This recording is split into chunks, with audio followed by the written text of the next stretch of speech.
On the road again. Just can't wait to get off this road again. What's up, good people? Mark Holmes here, and as always, I want to thank you all for watching, commenting, subscribing, and being part of the Joe Blue Sports Report. Without you guys, as well as ladies, you know that this literally does not work. Thought I'd be home right now, but had to go ahead and make a little excursion about 3 hours out the way, but I'll get home eventually. And I was sitting here listening to Cowherd, and they're talking about Kyler Murray and his situation. We heard that everything's copacetic and everything, and this, that, and the other. Although there's some rumblings that if he doesn't get a long-term deal, that he's going to sit out.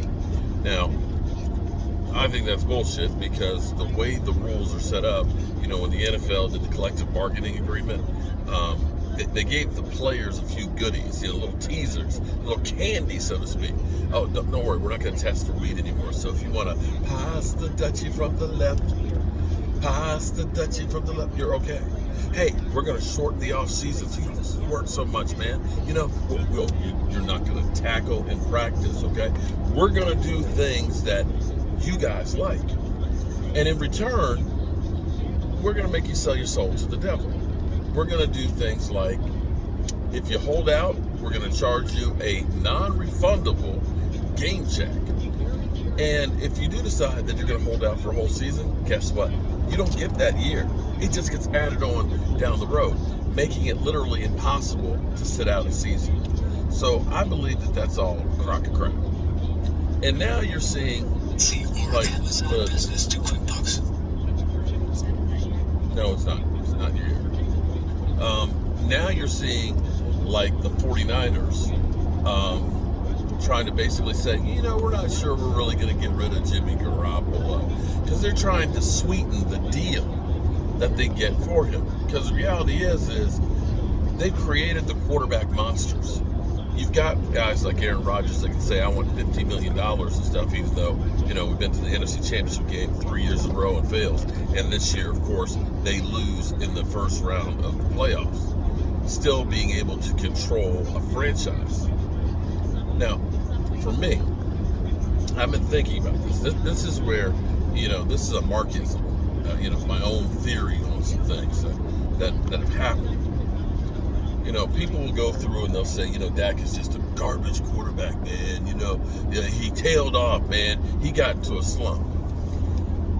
I don't have the numbers in front of me because I'm not in my man cave. If I did, I'd have a couple of graphics up to go ahead and actually look at the numbers.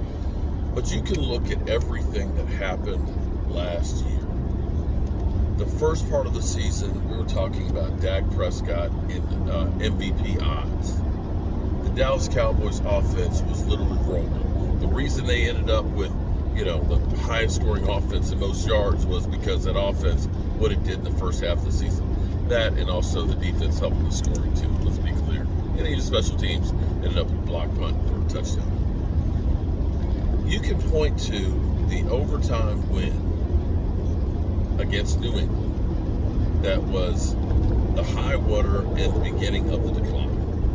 What happened that game?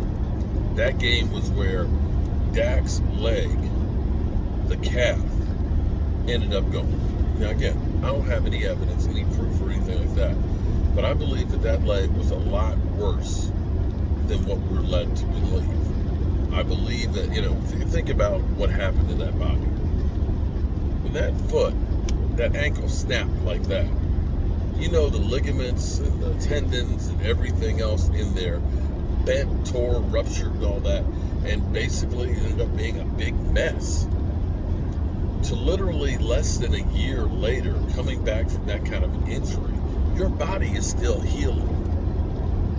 And I believe that all the issues that happened with that leg, the strained calf and all that we were told of, and that he only sat out and missed one game, that it was really, really bad. Because when I remember so many times watching sometimes when he's passing, see, you remember the Dak dance, where he's twisting the hips. Because what you have to understand is, everybody thinks that you throw solely from your arm. You don't. It's a whole whipping action, okay?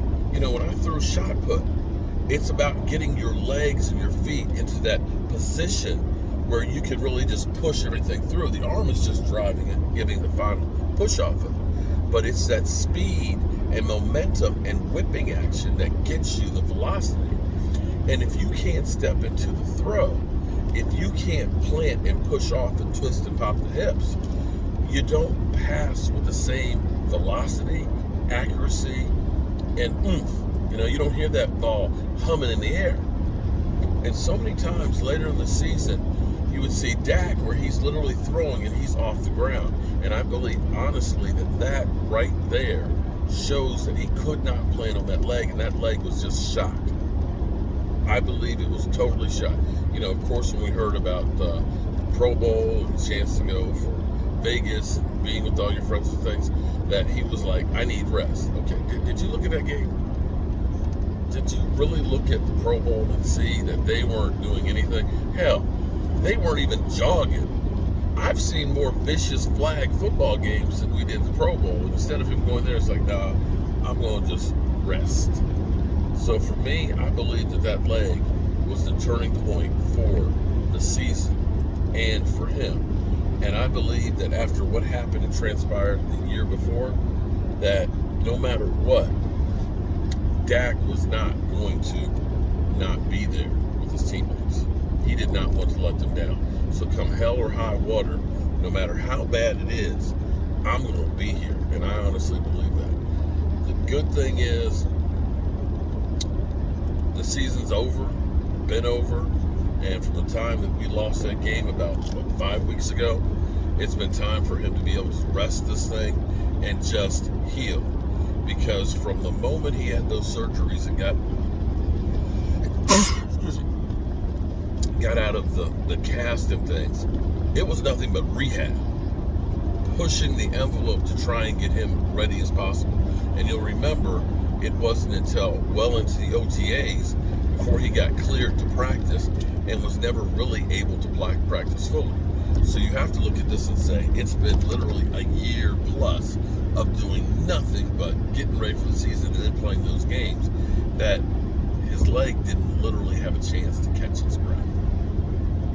So the good news is, end of next month is when workouts begin, OTAs, the mini camps. Now I'm sure he's already beginning to do exercise and running around and things like that.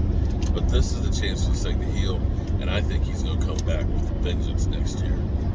But, we'll never get any clarification on that. We'll never hear them say, yeah, his leg actually was in really bad shape and that maybe he should have shut it down. We're not going to hear that. But that may have actually been the case going through in some of those games. The guy's a warrior. And, if he's still alive and breathing, he's going to be on the field. All right, you good people. I am almost at destination number 1. Handle some business and then spend another 2.5 hours getting home. Hope y'all are having a great day. And I'll see you guys tonight, 9 o'clock Eastern, for our live stream. Be there. Peace.